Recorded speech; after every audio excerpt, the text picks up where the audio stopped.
छापे के हरूफ ककहरा मस्ता कामा क्वाड हम पूछित है हमरे केसन महिया यू ससुर अलई का पलवा जौन भराए वो कौन दिन हमरे काम आई। दुनिया भरे क्या बाहियात ससुर पराई बहू बेटिन से दीदा मटकावा बस रेंकी उठे गधास आह प्रिय नूपुर की रुंझुन ईमा ससुर टाइप फंसाओ।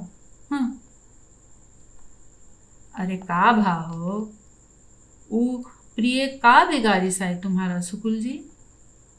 सुकुल जी स्टिक रखकर कान से ऐनक की डोरी खोलते हुए बोले, अरे का सुकुल जी ससुर कविता लिखे ताए जेही क्या गोड़ मूड़ कता ससुर सूझे नाई पतियाए प्रिय प्रिय गोहरावत हैं और तहिमा ससुर बार्डर लगाओ और फूल बनाओ और बेला लगाओ चांगा सारे नहीं के।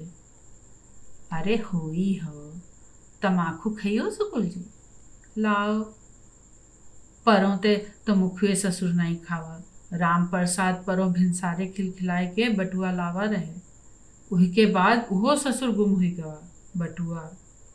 सुकुल जी ने एक गहरी सांस ली तभी आए संपादक जी। सुकुल जी कहिए क्या हो रहा है। अरे होई का वह प्रिय वाली कविता कंपोज कर रहे हैं बैजू बनाइन तमाकू हम कहा लाओ हमू फाँक ले परों राम प्रसाद बटुआ लाई के दिहिस रहे तुमहू खई हो संपादक जी बैजू इन्हों का खिलाओ और सुनाओ सुकुल जी छंती बनती है कि नहीं। हाँ छनती है खूब टन्न है। हाँ टन्ने है टन्न ना छानी तो का ससुर आज काम कैसे कित रहे। क्यों क्या हुआ। हुआ क्या कुछो नहीं यह कहित रहन यू ससुर प्रिय प्रिय नूपुर की रुंझन हमरे बाप दादो इस कविता कंपोज ना किन हुई है प्रिय प्रिय क्या हराम जादे सारे नहीं के। दोनों हाथ कमर पर रखकर सीना आगे की ओर झुकाते हुए मुंह बनाकर सुकुल जी ने फांकी लगाई और धोती से हाथ पोंछ लिए। संपादक जी मुस्कुराए सुकुल जी के कंधे को बड़ी गर्मजोशी के साथ हाथ से झिझोड़ते हुए बोले, अरे कुछ जवानों का ख्याल भी कीजिए सुकुल जी आपकी तो दाढ़ी सफ़ेद हो चुकी। पिच से थूक कर सुकुल जी कुछ तैश के साथ बोले, अरे क्या सफ़ेद हुई गई ससुर आज काली के जवान जवान लड़का दिखाई दे मूड़ी भरी महिया याक को करिया ना मिली और ऊपर ते चश्मा लगाओ ता ससुर। क्यों गुरु ये सारी गर्मा गर्म फप्तियाँ हमारे ही ऊपर हैं। नाही तुम्हारे ऊपर का तुम तो ससुर संपादक जी यही हो। मुदा बात कही थे हम कौन जवान थे हम कम है ई बिरजेसो सार हमरे आगे का जवान बनी जौन ई प्रिय प्रिय लिखिसा है बेईमान हरामजादा ससुर। संपादक जी हंसे कहा, अरे अरे आज ये ब्रजेश जी पर इतनी नाराज़ी क्यों सुकुल जी वह तो आपके पड़ोसी हैं। सुकुल जी मुंह बना बिगाड़ कर धीरे धीरे बोले, नाही नाराज़ी का ऐसा नहीं बात कहा उदाहरण दिया है हो सुकुल जी। सुकुल जी अपने चश्मे की डोरी अनमने भाव से हाथ में लपेट लपेट कर खोल रहे थे। बैजू की बात पर एकाएक चीख उठे, उदाहरण नाई सीता हरण चले हुआ से उदाहरण बन के जाओ जाओ काम करो आपन कायदा अदब ससुर सब मूड़े पे धर लिहन उदाहरण लेके चले हैं सूझत नाई। संपादक जी ठाड़ हैं। हाँ साहब आप का प्रूफ लाए हो खुद काहे तकलीफ फरमावा। खैर तो अभी प्रूफ फाइनल आया ना दीक्षित जी तो मीन में इतना निकालेंगे। नहीं नहीं फाइनल ही है इसे करेक्शन के बाद मशीन पर भेज दीजिए। ओंठों ही ओंठों से मुस्कुराकर संपादक जी ने उत्तर दिया, तो प्रिंट ऑर्डर तो लिखो साहब हमारी जिम्मेदारी आती है कि नहीं। अरे अरे भूल गया लाइए लिख दूँ। संपादक जी फॉर्म के आखिरी पेज पर प्रिंट ऑर्डर लिखने लगे। सुकुल दूसरे पेजों के करेक्शन उलट रहे थे। एकाएक एक जगह देखते देखते कह उठे, साहब ई ई बिलाक ससुर अब मैटर में नहीं लग सकता। ई फजूल क्या करक्शन हुआ है। संपादक जी ने पेज की तरफ देखकर धीरे से समझाते हुए कहा, मगर लेखिका का ब्लॉग जाना जरूरी है सुकुल जी, लगा दीजिए, जरा तकलीफ तो होगी। 2 सेकंड तक चुप रहकर फिर एक निश्वास छोड़ कमर तानते हुए सुकुल जी बोले, अच्छा साहब, हो जाएगा। संपादक जी चले गए। सुकुल जी ने एक बार लेख का शीर्षक जोर जोर से अपने लहजे में पढ़ा। हमारे भी दिल है, हमारे भी दिल है। लेखिका श्रीमती ललिता देवी। गुसाए जी नीकी बात कही गए, शूद्र गंवार ढोल पसुनारी, सारे इनका जूता चाहे जूता नालदार, हमारे भी दिल है। 1 ते 50 तलक गने, फिर भूलें फिर लगावें, हमारे भी दिल है। छी हे बैजू, हटाओ ही कर, करो करक्शन। हम तो यूं ना होई, न लाज न शर्म, छी। सुकुल जी ने उससे पूछा, का कंपोज कह रहे हो। बैजू ने जोर जोर से पढ़ा, बूढ़े भी जवान हो गए, कोक शास बटी क्यार विज्ञान करे जाए थे। सुकुल जी थोड़ी देर खोपड़ी खुजाने के बाद बोले, तुम रह दो, मैटर हमें दो, तुम इमा करेक्शन करो, बिलाक फिट करो, लाओ। सुकुल विज्ञापन कंपोज करने लगे। थोड़ी देर बाद बैजू से पूछा, का हो ई विज्ञापन इहे फरमा महिया जा रहा है ना। हाँ, काहे काहे का। हम कहा 2 ठे पत्ती घोट लेत, मुदा जाए देओ, काम कैले, तनी तमाकू तो बना दो हो। राम प्रसाद बटुआ हमार खोए दिस। अच्छा, बूढ़े भी जवान हो गए हैं, कह तो रहे हैं कंपोज, मुदा तुमते यूं पूछिस को। बैजू ने हंसकर कहा। सुकुल जी भी हंस पड़े, बोले, हम जाना तुम ससुर पूछो हमते ही, ये विज्ञापन का बिरजस क्यार कविता के साथे फिट करी थे, खूब बार्डर बार्डर सजाई के, मुदा संपादक जी तो। बैजू की बात काट कर सुकुल जी बोले, अरे संपादक ससुर का, 20 वर्ष से भाई कंपोजिटरी करते, हमें का समझे। हम जानी कहाँ नीक लागी कि उई गरीब 5 पैसा खर्चे से आए, कविता के साथ विज्ञापन आई तो 1000 मनी पड़ी हैं। बैजू सुकुल जी की झक को जानता था, चुप हो रहा। अरे सुकुल जी, ये क्या भाई। 2 घंटे बाद प्रूफ देखते हुए संपादक जी ने सुकुल जी को बुलाकर पूछा। सुकुल जी मेज पर हाथ रखकर बड़ी गंभीरता के साथ धीरे धीरे बोले, साहब, तुम्हें जान लियो अकि 20 वर्ष से भई कंपोजिटरी करते, हमें हजारन के हम इन्हीं हाथन ते कवि और महाकवि बनावा, याकुदाई आपन नाम कंपोज कह दिया तो कोनो बुराई आए।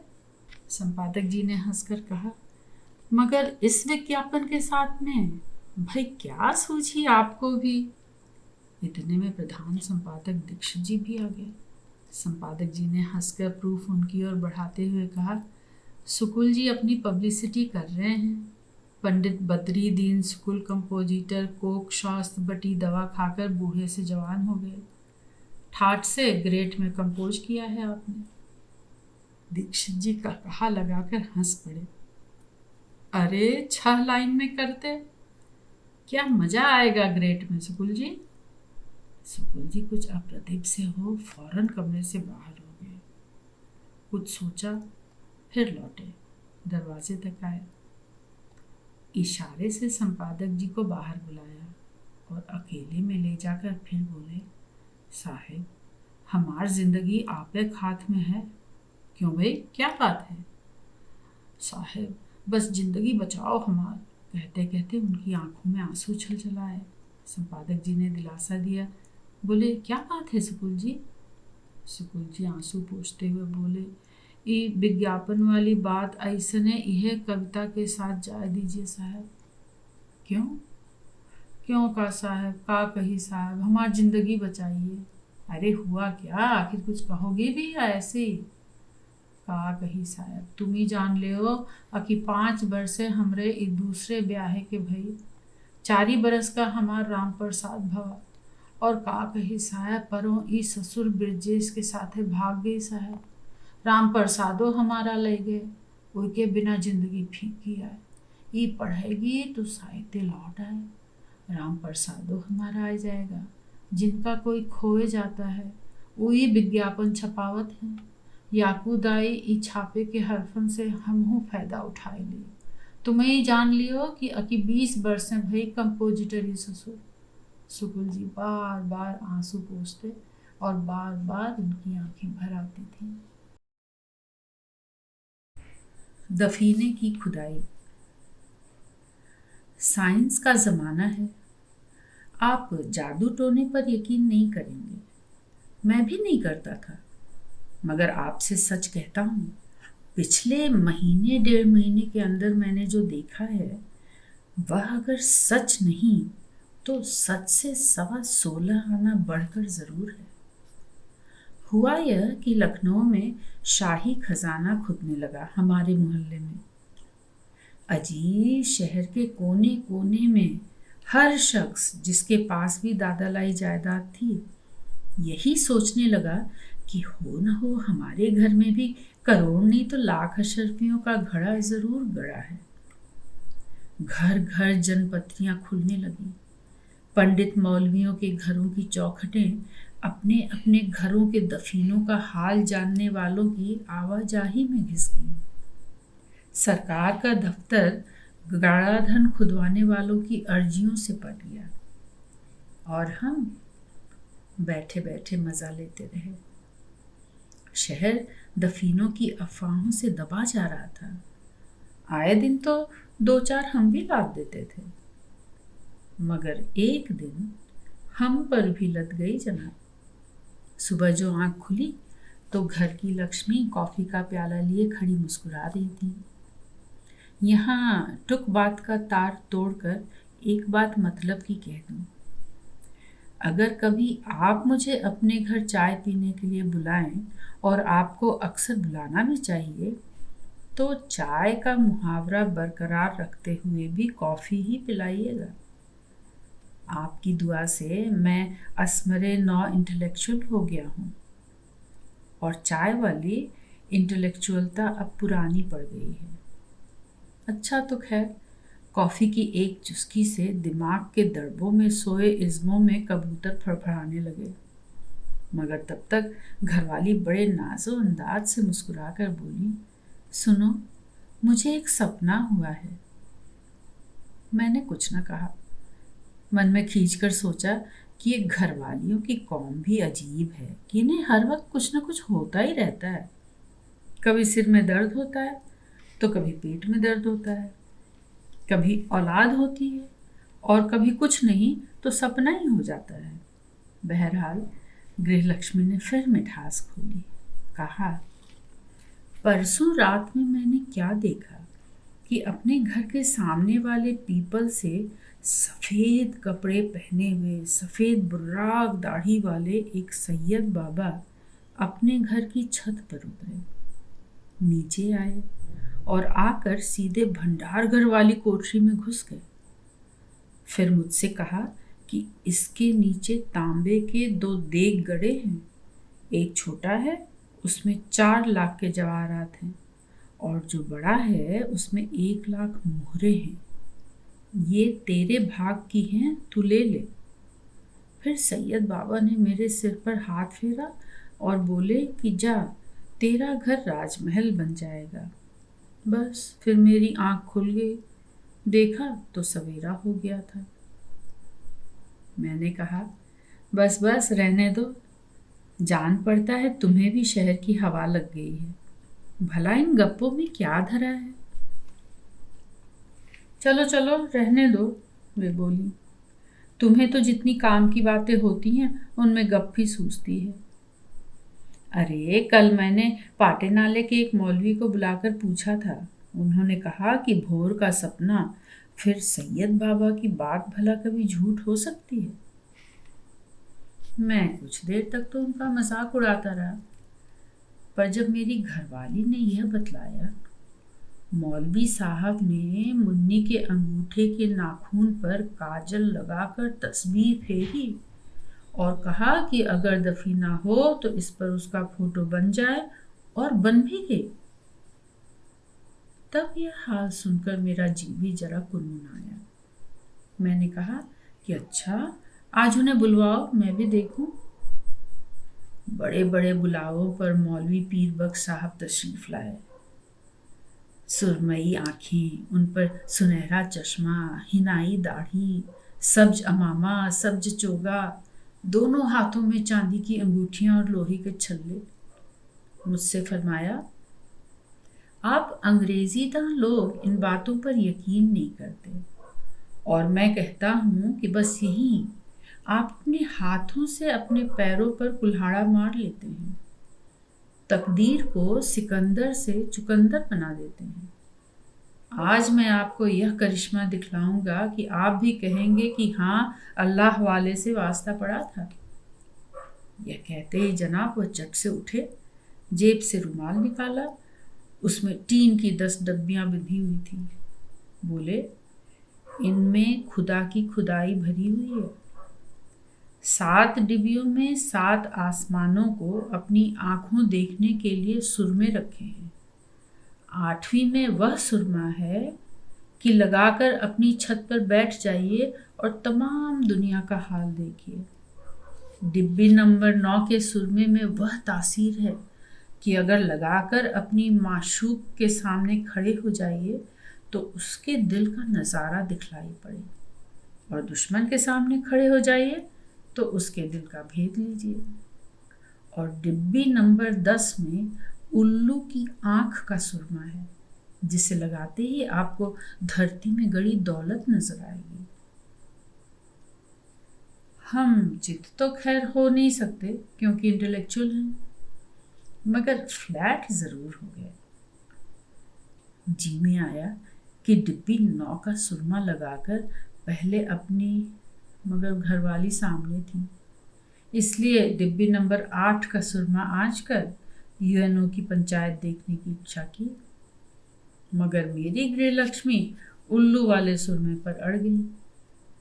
मौलवी साहब ने पीतल की छड़ निकाली, जिसके एक सिरे पर पंजा बना था और दूसरी ओर बारीक सुरमे की सलाई जैसे नोक थी। कुछ पढ़कर मौलवी साहब ने डिब्बी नंबर 10 पर 3 बार पंजा फेरा, डिब्बी खोली और फिर सुरमा सलाई लेकर मेरे नज़दीक इस तरह खड़े हुए जैसे नाई हजामत बनाने के लिए उस तरह लेकर खड़ा होता है। आपसे हर इज्म की कसम खाकर कहता हूँ, उल्लू का बर्मा वह जादू है जो सिर चढ़कर बोलता है। सबसे पहले तो अपनी किताबों की अलमारी के पीछे वाली दीवार में ही नजर गई। पलस्तर और लखौरी के 2 गज अंदर एक सेठानी जी की प्लैटिनम की कद्दे आदम मूर्ति रखी थी। वह अपनी गोद में एक लल्ला लिए बैठी थी।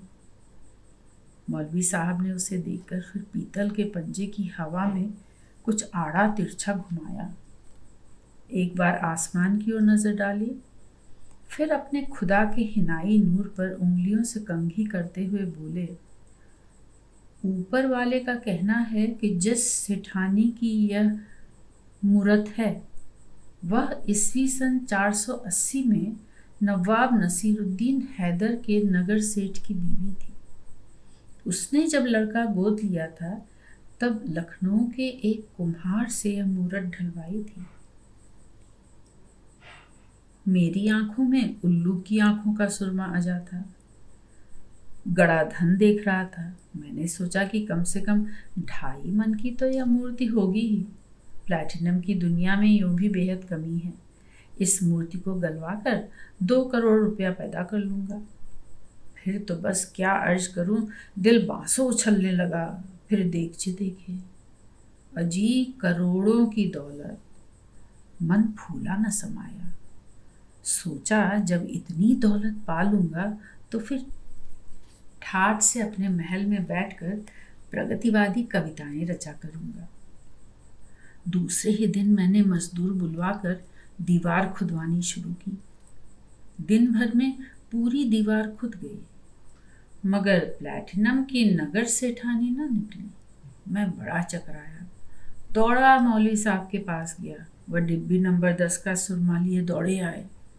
आँच कर देखा तो कहने लगी कि वल्लाह ऊपर वाले की कुदरत है, मूरत तो बाईं दीवार में सरक आई है। दूसरे दिन वह दीवार भी खुद गई। तब पता लगा कि ऊपर वाले की कुदरत से मूर्ति छत की 10वीं धन्नी में बने हुए दीमकों के बिल में घुस गई है। मेरी घरवाली बोली, लक्ष्मी चलती हैं, पहले इसको किसी से बंधवाओ तब यह पकड़ में आएगी। मौलवी साहब ने एक परात में पानी मंगवाया और 10वीं धन्नी में एक दीमक के बिल के नीचे उसे रखवा कर फिर उड़द के 7 दाने फूंक कर मारे और कड़क कर कहा कि थम जा। ऐ जनाब, ऊपर वाले की कुदरत, धन्नी इस जोर से फटी मानो नाइट्रोजन बम फटा। कमरे में उजाला ही उजाला फैल गया और धन्नी से एक औरत, जिसका आधा धड़ लोमड़ी का था, परात के पारी में छप से कूदी और बड़े जोर से गुर्राती हुई हम लोगों की ओर दौड़ी। आपसे सही अर्ज करता हूं, बस जान बचाते ही बनी किसी तरह, और 2 करोड़ की लक्ष्मी घर से भाग गई। मेरी गृहलक्ष्मी ने कहा कि इन मौलवी साहब से ना बनेगा। महरी बतलाती थी कि कालीबाड़ी में आजकल एक बंगाली पंडित आया हुआ है, वो 7 विद्या जानता है, उसे कामरू कमक्षा की देवी सिद्ध है। मौलवी साहब को सुनकर तैश आ गया। बोले, साहब मेरे पास भी इल्म है, मैं भी अपना हुनर दिखलाऊंगा। दूसरे दिन से 2 इल्मों की लड़ाई चली। एक तरफ मौलवी साहब बैठे, दूसरी ओर यंत्राचार्य, तंत्र तीर्थ, तंत्र वाचस्पति, पंडित 5 कौड़ी ढोल।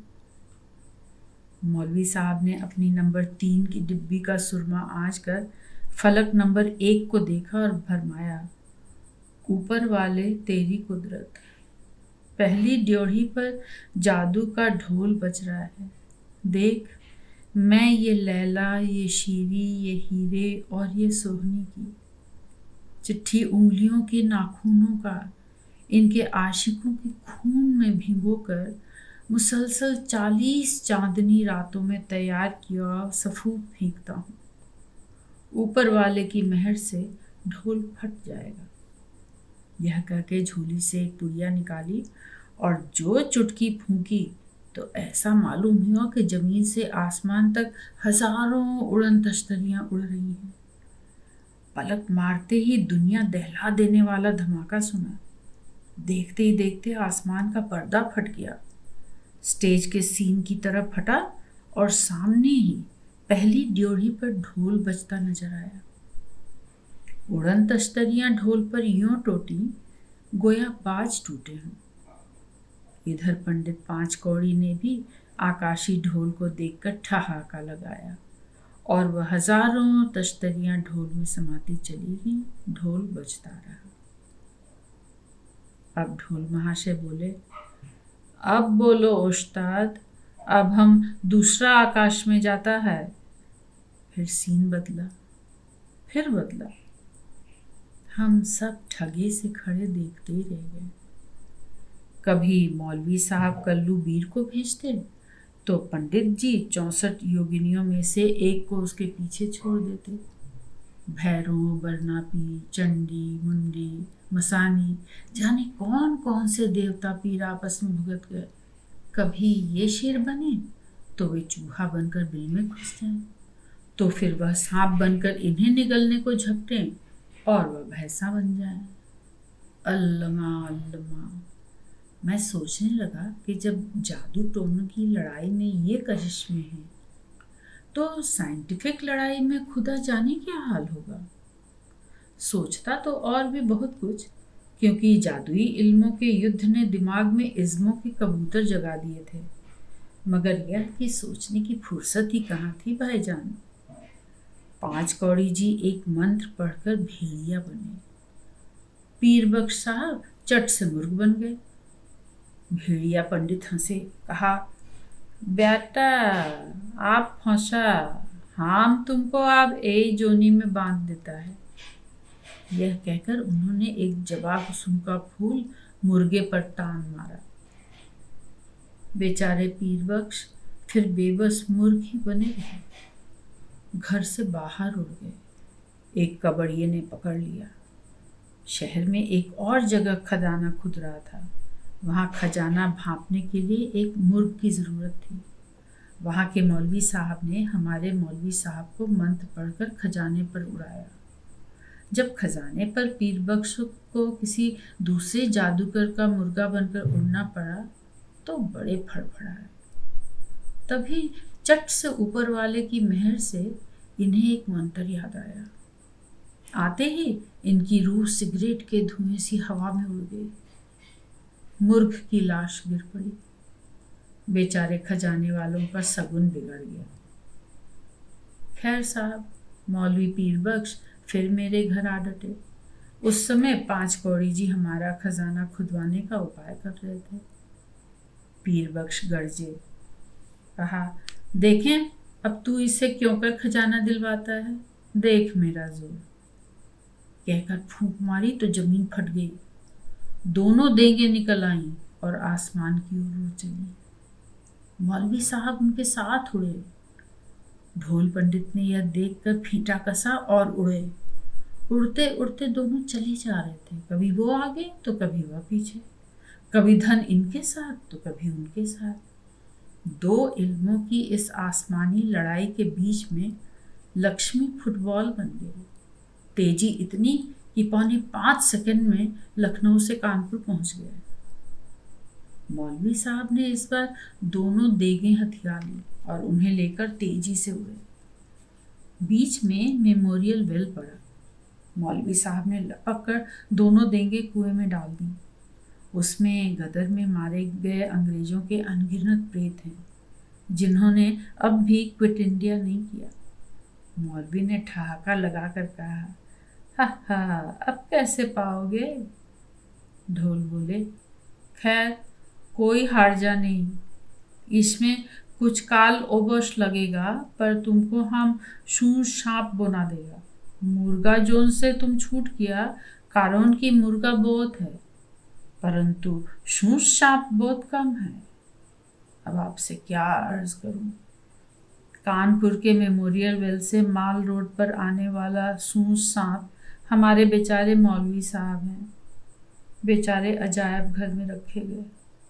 ढोल उसकी दशा देखकर बोले, एक मानुष को पशु बनाकर हम अच्छा नहीं किया, अतः अब श्री तीर्थराज के संगम की एक शूर को हम मानुष बनाएगा। 29 अक्टूबर की रात को 12 बजे संगम पर तंत्र तीर्थ 5 कौड़ी ढोल एक सूस को मनुष्य बनाएंगे। उन्होंने मुझे यह चमत्कार दिखलाने का वचन दिया है। देश सेवा शाह मदारों की। कुछ बरस पहले की बात है। जैसे आज वैसे ही उन दिनों भी उत्तर प्रदेश के पिछड़ेपन पर हमारे अखबारी मैदानों में सब टोपी मार्का नेताओं के घड़ियाली आंसुओं का सैलाब उमड़ पड़ा था। जहाँ देखो जिसे देखो वही उत्तर प्रदेश को उल्टा प्रदेश और पिछड़ा प्रदेश घोषित करने के लिए गले फाड़ फाड़ कर चीख रहा था। इन्हीं दिनों जमीन जायदाद के दलाल मुंशी गुरसहाय कुदेसिया अपने मोहल्ले के महापुरुष यानी नगर महापालिका के सदस्य और बड़े इमारती ठेकेदार पंडित गजेंद्र नाथ संड की सेवा में एक दिन डला भर गोभियों का तोहफा लेकर पहुंच गए और पैर छूकर हाथ जोड़कर कहा, बाबूजी, आप हमारी पिछड़ी पब्लिक के लीडर और महापुरुष हैं। ऊपर वह नीली छतरी वाला है और नीचे बस आपका ही सहारा। अनुभवी नगर पिता ने उदीयमान नगर पुत्र को एक बार गौर से देखा और फिर हुक्के की निगाली की तरफ अपना मुंह बढ़ाते हुए पूछा, तुम तो वकील साहब के लड़के हो ना? जी हाँ बाबूजी, पर इस वक्त तो आप ही हमारे तुमेव माता च पिता तुमेव हैंगे। हमारे वार्ड का पिछड़ापन बस आप ही से दूर हो सकता है। हुक्का गुड़गुड़ाते हुए संत जी ने मुंशी कुदेसिया को कनखी से देखा, फिर पूछा, कोई स्कीम लाए हो? स्कीमें तो बाबूजी आप जैसे महापुरुषों के दिमाग से ही उपज सकती हैं। हम छोटे लोग तो छोटे छोटे आइडियाजों तक ही उड़ान भर पाते हैं। मुंशी जी की विनय पंडित जी को आगम निगमों के समान भेद भरी लगी। पूछा, और ये गोभियां? मुंशी जी ने हाथ जोड़कर त्रिपुटी में ध्यान लगाने वाली अदा के साथ कहा, ये भगवान का साक्षात अवतार है बाबूजी। संत जी की धार्मिक भावना को धक्का लगा। त्योरी चढ़ा के कहा, क्या बकते हो? बच्चा हूं आपका, 2 जूते लगा लीजिए तो भी चुप रह के ही मेरा गुजारा होगा बाबूजी।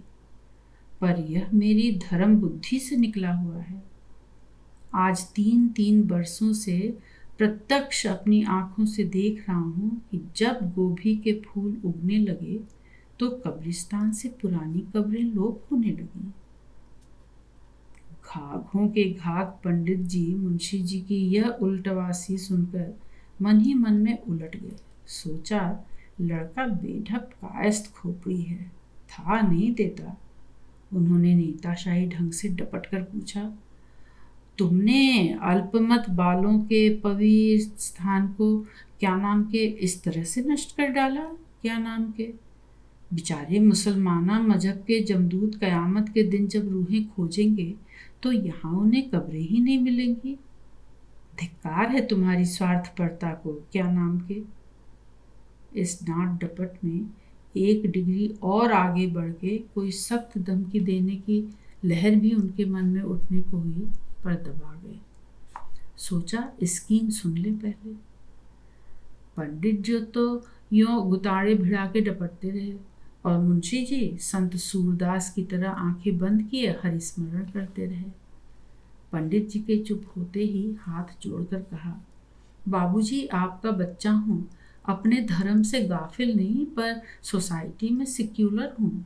कब्रिस्तान को गोभी का खेत बनाने का आइडिया भर मेरा था, बाकी सारा काम मदगचीगंज और खुदायार खां के हाथे वाले गरीब मुसलमानों ने, या कहिए कि उनके पापी पेटों ने किया है।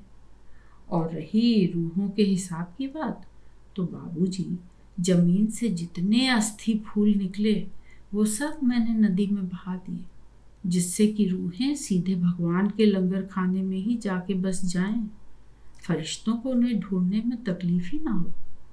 मेरा मतलब यह है कि किसी भी धर्म की आस्था से काम किया जाए, अगर धर्म है तो राम रहीम एक हो जाते हैं, पिछड़ापन दूर। अच्छा, अब मतलब की बात पर आ जाओ झट से, हमारे पास टाइम की कमी हैगी। क्या नाम के बाबूजी, मतलब बस इतना ही है कि हमारा पिछड़ापन दूर कीजिए और ये वरदान दीजिए कि उस मृत्यु लोक में फिर से नई आबादी बसे। वो 5 एकड़ जमीन आपके नाम से हो जाए और मेरा भी हाथा और खेत वेत मिलाकर कोई 10-12 एकड़ जमीन वहीं है। तुम्हारी जमीन? जी, वो खुदायार खां का हाथा जो है ना, वो सन 47 के साल से मेरे नाम ही है। शब्बीर मियाँ की फैमिली के लोग जब एक के बाद एक गायब होने लगे तो मेरे कान ठनके। आप जानिए कि उन दिनों में बचपन की नादानी में कम्युनिस्ट था, सो पिछड़ी बस्ती में ब्याज बट्टा उगाही रुझाई करता था और यूनियन का काम भी करता था। मुझे वहाँ का सब पता था। खैर, तो किस्सा कोता यह कि हाथा और गोभी गार्डन के बाद वाला 2 एकड़ का फार्म तब से मेरे नाम पर है। अब इन गोभियों को देखकर ज्ञान जागा कि इस जमीन में छोटे छोटे प्लाट बन जाएं और हायर परचेस सिस्टम पर अपने बाबू क्लास वालों के लिए फ्लैट बन जाएं, तो जंगल में मंगल हो जाए, गुरु गजिंदर कॉलोनी बस जाए। कॉलोनी की स्कीम बनी और नगर पिता संत जी के प्रभाव से महापालिका ने पास भी कर दी, पर उसका नाम गुरु गजेंद्र कॉलोनी के बजाय गजेंद्र नगर हो गया। मुंशी जी को बहुत दुख हुआ था। उनके बरसों के सपने पर लात पड़ी थी। इससे बड़ी चोट उन्हें तब लगी जब उनकी पत्नी गुनकली देवी मोहल्ले में कहीं से यह सुनाई कि संत जी की संडानी ने यह कहा कि उनके जैसे बड़े आदमी और ऊंचे ब्राह्मण के साथ किसी कुदेश की कायस्थ खोपड़ी का नाम भला अमर हो सकता है। सुनकर मुंशी जी बोले, इस सांड के सींग ना तोड़े तो कायस्थ नहीं चमार कहना। खैर होगा, उन्होंने हमारी जात को नीच कहा तो अपनी ही नीचता दिखलाई।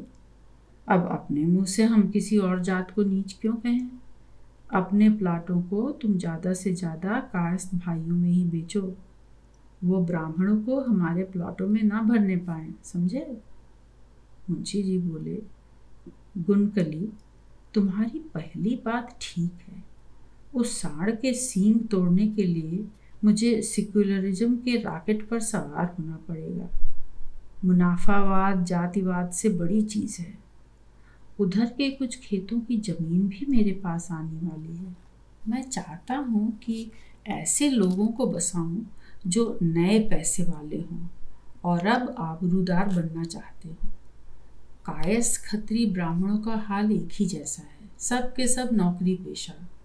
बनियों का सूरज भी दोपहरी पर आ गया समझो। इनके लड़के भी अब पढ़ लिख के अफसरी की नौकरी पाना चाहते हैं। पैसा दूध वालों, हलवाई, तमोली, चिकवे मनिहार और सब्जी फरोश कबाड़ियों में बढ़ रहा है।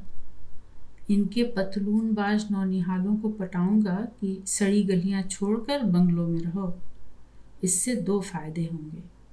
एक तो ये लोग संत जी की पंडिताई अच्छी तरह से छांटेंगे, दूसरे आगे अपनी इंडस्ट्री की स्कीम में उनका पैसा मैं आसानी से लगवा सकूंगा। मुझे अपना पिछड़ापन दूर करना है रानी।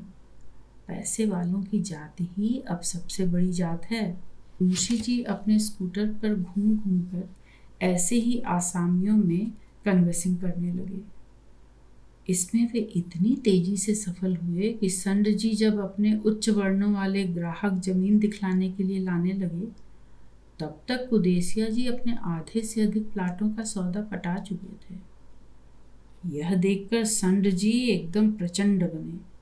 मुंशी जी को बुलाकर डपटा, गुरसहाय, तुम एग्रीमेंट की शर्त तोड़ रहे हो? मुंशी जी ने बड़े भोलेपन से पूछा, कौन सी शर्त पंडित जी? कस्टमरों से तुम डायरेक्ट बात नहीं कर सकते। ये तो पंडित जी एग्रीमेंट में कहीं लिखा नहीं है। बिजनेस में जबान की साख होती है। ठीक है, मगर ऐसी बात भी हमारे बीच में नहीं हुई, ना आपसे न सुरेंद्र से। मेरे प्लॉट हैं, बेच रहा हूँ। आपके कब्रिस्तान का सौदा तो कर नहीं रहा। तुमने मुझे बाबूजी बाबूजी करके पहले तो फंसाया और अब चकमा देते हो। इस कॉलोनी में क्या अहिर चमार और नीच कौम के मियंटे। पंडित जी, आपकी ये बातें आपके वोटरों में अगर अभी से फैलने लगे तो क्या आप अगला चुनाव जीत सकेंगे? मैं तो जनाब यह जानता हूँ कि आदमी को सेक्युलर होना चाहिए।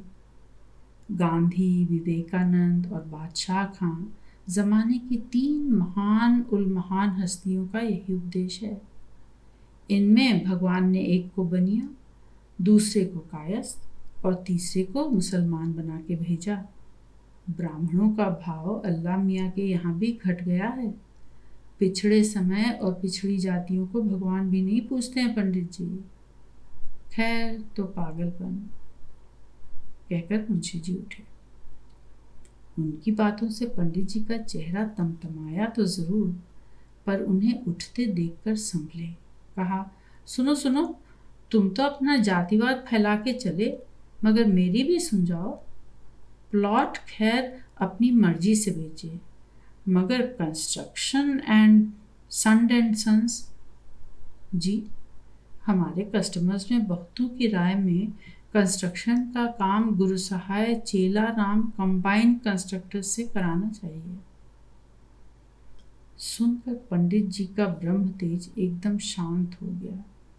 वैश्य नीति का अनुसरण करके चट से खीसे निपोड़ने लगे। बोले, भैया, कॉलोनी के नाम के फेर में हम तुम्हारे इतने पराये हो गए कि उस पराये सिंधी कैपिटलिस्ट से समझौता कर रहे हो। हम तुम्हारे पिता को हरो भाई कहते थे। हमारा तजुर्बा कहता है कि अगर सांप और सिंधी एक साथ मिले तो पहले सिंधी को खत्म करना चाहिए।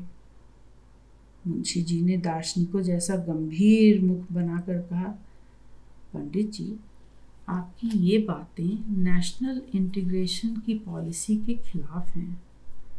दूसरे कथा बाँचना यूं तो आप लोगों का काम है, पर इस समय मुझसे सुन लीजिए कि एक बार एक काने नाव ने कठोर तप करके शिव जी को खुश किया और उनके प्रगट होने पर उनसे कुछ बड़े 36 किस्म का वरदान मांगा। भंगेड़ी भोलानाथ तो उसके जाल में फंसने वाले थे कि उनके मुखमंडल में एक मुंड ने उनसे कहा कि भगवान संभल गए। कुछ दूसरा वरदान दे के नाव भगत को विदा किया और अपनी माला के उस मुंड से पूछा, क्यों बे, तू कौन है? उसने कहा कि भगवान, मैं कायत खोपड़ी हूँ, सो आप बेफिक्र रहिए। मैं भी तो बकौल आपके कायत खोपड़ी ही हूँ। यूपी ही नहीं, पंजाब, सिंध, गुजरात, मराठा, द्रविड़, उत्कल, बंगा, किसी से भी अपनी खोपड़ी लड़ सकती है। नहीं, मैंने तुम्हारे लिए ऐसा कभी नहीं कहा। मैं तो जातिवाद के घोर खिलाफ हूँ, प्रोग्रेसिव हूँ। देखो, ब्राह्मण होके हुक्का पीता हूँ, कॉफ़ी हाउस में लाल बेगी बैरों के हाथ की कॉफ़ी पीता हूँ। और तुम बच्चे हो, क्या कहूँ, जवानी में क्या नाम के मुसलमान रंडी के साथ बैठ के शराब कबाब भी। मतलब यह है कि मुझ में जरा भी जातिवाद नहीं। किसी दुश्मन ने तुम्हें भड़काया हैगा बेटा। खैर, तो फिर झगड़ा ही नहीं रहा। तुम्हारे नाम से कॉलोनी में एक पार्क जरूर बनेगा। ठीक है, जब आपका हुक्म है तो अपने नाम का एक संगमरमर का पत्थर खुदवाए लेता हूँ। चेला राम के लिए आपकी सलाह नहीं है तो तिवारी ब्रदर्स से ही सौदा कर लूंगा। पंडित जी दुष्ट कायत खोपड़ी की इस बात से मन में भड़के, पर मुंह से मिठ बोले ही रहे। कहा, भाई तिवारी जी, हाँ, और तो सब ठीक है, पर कनौजियों में अकड़फू बहुत होती है। तो टंडन्स प्राइवेट लिमिटेड। भैया, खत्री मित्रम कभी न मित्रम, जब मित्रम तब दगा ही देगा, सुना होगा ना। और एक बात और समझ लो, ये मेरा जातिवाद नहीं बल्कि सोशल साइकोलॉजी का तजुर्बा है। मुझको नुकसान पहुंचाकर तुम इनमें से किसी के साथ भी कॉलोनी नहीं बना सकोगे। अच्छा, ये झिंगरन ब्रदर्स तो आपके रिश्तेदार हैं, इनका काम? 10 पीढ़ियों ने पोथी पत्रा बाँच के गुजारा किया। लड़का अमेरिका से आर्किटेक्ट क्या बनाया कि हम रईसों से होड़ लेने लगे। रिश्तेदार नहीं, दुश्मन है मेरे। पंडित जी गरमा गए। तो ठीक है, किसी दूसरे शहर से। देखो गुरसहाय, बड़ी सड़क से कॉलोनी को जोड़ने वाली सड़क का नाम भी मैं गुरसहाय मार्ग रखवा दूंगा। अब मेरी लाज रखो, ये मेरी फर्म की पहली कॉलोनी बनेगी। तुम्हारे प्रस्ताव पर हमें इसीलिए तो उत्साह आया था। आपस के झगड़े से बुढ़ापे में मेरी साख गिर जाएगी। कहते हुए उनकी आंखों में आंसू झलझला उठे। मुंशी गुरसहाय ने हाथ जोड़कर कहा, अगर यह बात है बाबूजी, तो मेरी तरफ से अब कोई आपत्ति ना होगी। मैं खाली एक शर्त लिखा पढ़ी के साथ चाहता हूँ। इस कॉलोनी के निर्माता को मुझे नफे में 6 आने। 6 आने? भाई, ये बिजनेस की बात नहीं है गुरसहाय। आपको चेलाराम का ऑफर दिखलाऊं? कागज इत्तेफाक से मेरी जेब में ही है, कहते हुए जेब से चेलाराम कंपनी की चिट्ठी निकालकर सामने रख दी। पंडित जी निस्तेज हो गए। खिसियाने स्वर में कहा, मुझे तबाह करने के लिए चेलाराम तुम्हें 50-50 का पार्टनरशिप भी दे सकता था। खैर, इस वक्त तुम्हारे ग्रह नक्षत्र उच्च के चल रहे हैं, जो कहोगे मान लूंगा, मगर बात है अपने प्लॉटों पर तुम्हें नफा ना दूंगा, चाहे सौदा टूट जाए। ग्रह नक्षत्रों की बात ही नहीं बाबूजी, यह तो पिछड़ापन दूर करने की बात है। आप सिंधी चेलाराम से और सुजातीय झिंगरन ब्रदर्स से पिछड़े हैं और पिछड़ना नहीं चाहिए। मेरा भी यही हाल है। पिछड़े हुए लोग अगर आपस में यूं ही सहयोग करके चलते रहें तो सबकी उन्नति हो जाएगी। और वे कब्रिस्तान तो मैंने आपको प्रेजेंट किया है, उस पर आगे नफा छोड़ता हूँ। अच्छा, तो फिर आप एग्रीमेंट कर लीजिए। इस लिखा पढ़ी की बात जब पंडित जी के करता धरता बेटे सुरेंद्र ने सुनी तो पहले चट से चेलाराम के शहजादे से पूछताछ की।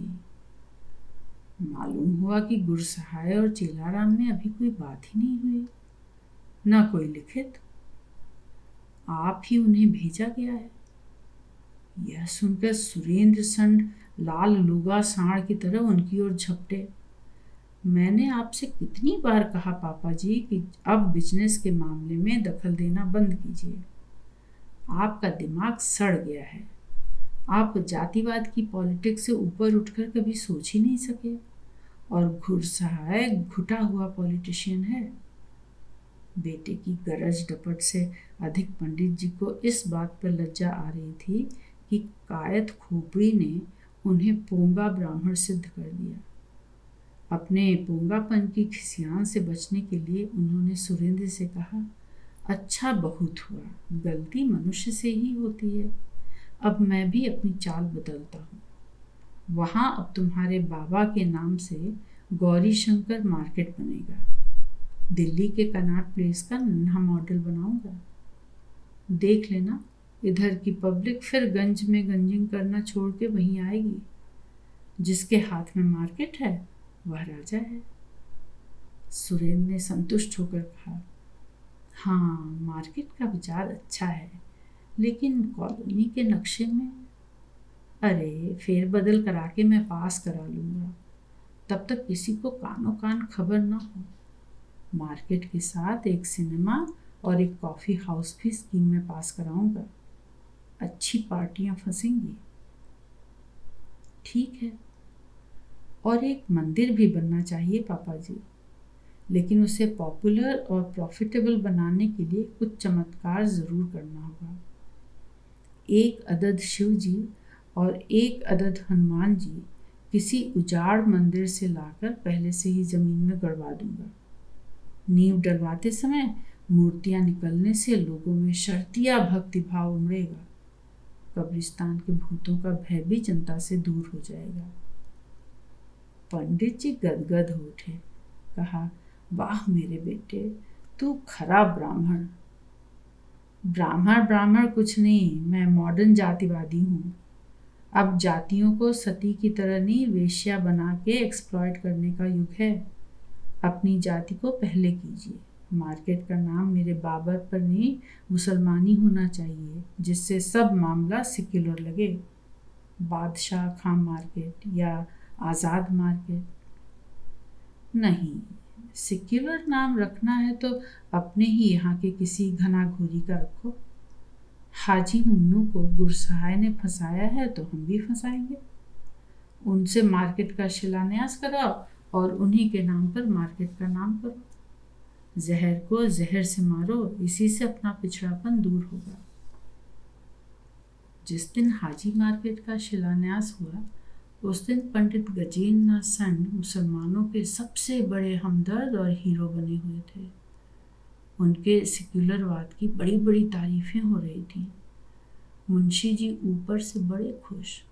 दूना चौगना जोश दिखाकर पंडित जी के प्रशंसकों में सबसे आगे नजर आने का नाटक कर रहे थे और मन ही मन सोच रहे थे, इस साले गज्जू सांड ने मेरे पेट में बड़ा पैना सींग चुभाया है। मैं अपने सेक्टर में बाजार बनवाने का नक्शा आखिर पहले क्यों नहीं बना पाया। मुंशी जी को अपने पिछड़ेपन पर बड़ी कोफ्त हो रही थी।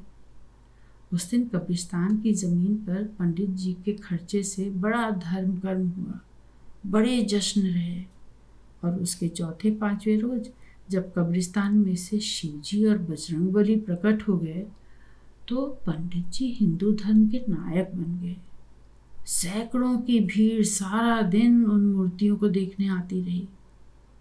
पंडित जी ने इंटेलेक्चुअल चर्चा फैलाया कि पहले यहाँ मंदिर रहा होगा, फिर मुसलमानी काल में उसे तोड़कर कब्रिस्तान बना दिया गया था। मगर अब एक ओर स्वयं भूतेश्वर भगवान और दूसरी ओर भूत पिशाच निकट नहीं आवे कि महिमा वाले महावीर जी काल गति से प्रकट होकर अपनी महिमा फैला रहे हैं। जमीन बड़ी शुभ है, यहाँ भूतेश्वर भगवान का मंदिर बनेगा। मुंशी जी को लगा कि गज्जू सांड ने अपना दूसरा सींग भी उनके पेट में घुसेड़ दिया। अपनी पत्नी से बोले, गुनकली, नस्लों और जातियों की थ्योरी बकवास है। देखो, गज्जम सांड जन्म से पोंगा, मगर इस वक्त हाथ दिखा गया कायद खोपड़ी वाला। गुनकली बोली, अरे पर असली कायद असली ही होता है। तुम मदकचीगंज का कैथना क्यों नहीं खरीद लेते? दफ्तरी चपरासी किस्म के गरीब लोग हैं, उन्हें फैलाओ, अपने भाई हैं, पैसा दो, पैसा अधिक दे देना। वहां से गरीब गुरबों की बस्ती उजाड़ो और अपना बाजार फैलाओ। मुंशी जी खुश हो गए। ऐ गुनकली, तुम तो असली डार्लिंग हो। गुनकली खुश होके बोली, अरे अब भी कहाँ, जब मैं तुमसे अपने नाम का कोल्ड स्टोरेज खुलवा लूंगी तब कहना। मुंशी जी की आंखें चमक उठी, कलेजा तर हो गया। पत्नी को झपट कर सीने से लगाया और कहा, अरे तब तो तुम्हें मैं डबल असली डार्लिंग कहूँगा प्यारी। ऐ क्या बनिया ब्रेन दिखाया है तुमने इस वक्त कि जी खुश हो गया। भाई मानना पड़ता है कि आजकल हमारे समाज का हर आदमी हर छोटी जात के संस्कार अपने खून में समेटे घूमता है। अकबर साहब सच ही कह गए हैं, कौम हमारी रोटी और मजहब चूरन है। मतकजीगंज में कायस्थों, मुसलमानों और कुछ बढ़इयों की गरीब बस्ती थी। मुंशी जी ने उन्हें पटाना शुरू किया। जातिवाद के नाम पर पहले उन्होंने अपने ही गरीब बिरादरी वालों को फंसाया। मुंशी जी ने मतकजीगंज के एक सजातीय निवासी से कहा, सुनो विष्णु बाबू, जब तक जातिवाद का सहारा नहीं लिया जाएगा तब तक हम लोगों का पिछड़ापन दूर नहीं हो सकता। देखो, मैं प्रॉमिस करता हूँ कि अगर तुम सब कायस्थों की ज़मीनें मेरे हाथ भिजवा दो तो मैं यहाँ चित्रगुप्त इंडस्ट्रीज़ कायम करूँगा। जितनी फैमिलियों के घर यहाँ हैं सबको उनका शेयर होल्डर बनाऊँगा और जितने लोग बसे हुए हैं उन सब को अपने हायर परचेज के फ्लैटों में बसा दूँगा। इस वक्त जात की स्प्रिट से चलो विष्णु बाबू, ये कायस्थों की उन्नति का मामला है। मैं प्रॉमिस करता हूँ कि सबको खुश कर दूँगा। विष्णु बाबू ने भी अपना पिछड़ापन दूर करने के लिए जाति को बांधा, रुपया बटा, कलिया शराब चला और अपनी बिरादरी वालों की गर्दनें शहद लिपटी छुरी से काटकर मुंशी जी ने चित्रगुप्त इंडस्ट्रीज के लिए वह जमीन गुपचुप हथिया ली। कैथाने से लगे बढ़इयों के 10 में 5 घर भी उनके पास आ गए। पंडित जी तक हवा यूं फैलाई गई कि हाजी मन्नू ये सारी जमीनें हड़प ले गए हैं। उन्होंने गजेंद्र नाथ संड के पिलाए हुए दूध को आखिर यूं जहर बनाया है। संड जी हुमक उठे, मुंशी जी मजा लेने लगे। उनकी चालों से मार्केट की स्कीम में हिस्सा लेने वाले मुसलमान सेठिए सांप्रदायिक गैसों से फूलने लगे। पंडित जी की स्कीम खटाई में नजर आने लगी। मतकचीगंज के मुसलमान कब्रिस्तान की ज़मीन के लिए पंडित जी के अन्याय के विरुद्ध आवाज़ें उठाने लगे। पंडित जी ने चूक की, तैश में आ गए। उन्होंने मदकचीगंज में दंगा फसाद करा दिया। कई निरपराध घायल हुए, कई उजड़े। मुंशी जी हाजी मुन्नू और 10-5 प्रतिष्ठित हिंदू मुसलमान नेताओं को लेके मौके पर पहुंच गए। शांति और मानवता के नायक बने। जले और उजड़े घर वालों को शरण दी, उनके खाने पीने का ठिकाना किया और हाजी मुन्नू को गरीब मुसलमानों की वह उजड़ी बस्ती औने पौने दिलवा के उनकी नज़रों में चढ़ गए। सौदा करा के उनसे कहा, ये गंजू सांड साला बड़ा कमीनल है। ऐसे लोगों की वजह से ही तो यूपी का पिछड़ापन दूर नहीं हो पा रहा है। यह काम हमारे आपके जैसे सेक्युलर मिजाज के लोग ही कर सकते हैं। हाजी साहब ने हामी भरी। दोनों महानुभाव मिलकर यूपी का पिछड़ापन दूर करने के नाम पर मरी हुई पब्लिक को शाह मदार बनकर मारने लगे। धर्म संकट। शाम का समय था। हम लोग प्रदेश, देश और विश्व की राजनीति पर लंबी चर्चा करने के बाद उस विषय से ऊब चुके थे। चाय बड़े मौके से आई, लेकिन उस ताजगी का सुख हम ठीक तरह से उठा भी न पाए थे कि नौकर ने आकर एक सादा बंद लिफाफा मेरे हाथ में रख दिया। मैंने खोलकर देखा, सामने वाले पड़ोसी राय बहादुर गिरिराज कृष्ण का पत्र था। कांपते हाथों अनमिल अक्षरों और टेढ़ी पंक्तियों में लिखा था, माय डियर प्रताप, मैंने फुल्ली को आदेश दे रखा है कि मेरी मृत्यु के बाद यह पत्र तुम्हें फौरन पहुंचाया जाए। तुम मेरे अभिन्न मित्र के पुत्र हो। रमेश से अधिक सदा आज्ञाकारी रहे हो। मेरी निम्नलिखित 3 अंतिम इच्छाओं को पूरा करना। पहला, रमेश को तुरंत सूचना देना। मेरी आत्मा को तभी शांति मिलेगी जब उसके हाथों मेरे अंतिम संस्कार होंगे। मैंने उसके साथ अन्याय किया है। दूसरा, फुल्ली को मैंने 5,000 रुपये दिए हैं और 500 रुपये बाकी चारों नौकरों को। नोट मेरे तकिए में रुई की परत के अंदर हैं। उसी में वसीयत और तिजोरी की चाबी भी है। घर में किसी को यह रहस्य नहीं मालूम। तकिया अब फौरन अपने कब्जे में कर लेना। घर के भंडार घर और संदूक की चाबियां तिजोरी में हैं। रमेश के आने पर 5 पंचों के सामने उसे सौंप देना। तीसरे, मैंने अपनी वसीयत में यह शर्त रखी है कि मेरी पत्नी अगर मुझे माफ़ कर दे और गलत ही सही मगर जो पतिव्रत उस पर आन पड़ा है उसे साध कर रमेश को छोड़कर बाइज्जत यहाँ रहे, तो यह मकान और 10,000 रुपया उसे दिया जाए। लेकिन यह काम उसी हालत में होना चाहिए जबकि तुम और तुम्हारे द्वारा नियुक्त मोहल्ले के 4 भले आदमी मेरी पत्नी की सचरित्रता के संबंध में आश्वस्त हो जाएं, वरना इस घर में मेरे नाम से धर्मशाला कायम कर दी जाए। पत्र पर 6 रोज पहले की तारीख पड़ी थी। मुझे यह समझने में देर न लगी कि राय बहादुर साहब गत हो चुके हैं। पत्र मैंने बड़े बाबू के सामने मेज पर रख दिया। इंजीनियर साहब और प्रोफेसर साहब भी झुककर पढ़ने लगे। चाय बेमज़ा हो गई। हम सभी उठकर राय बहादुर साहब के यहाँ गए। उनका रौबीला चेहरा रोग और मानसिक चिंताओं से जर्जर होकर मृत्यु के बाद भी उनके अंतिम दिनों के असीम कष्टों का परिचय दे रहा था। मृत राय बहादुर के चेहरे को देखते हुए उनके साथ बीते इतने वर्षों की स्मृतियां मेरे मन में जाग उठी। राय बहादुर बाबू गिरजी किशन BA उन हिंदुस्तानियों में से थे जिन्हें तकदीर की चूक के कारण इंग्लैंड में जन्म नहीं मिल पाया था।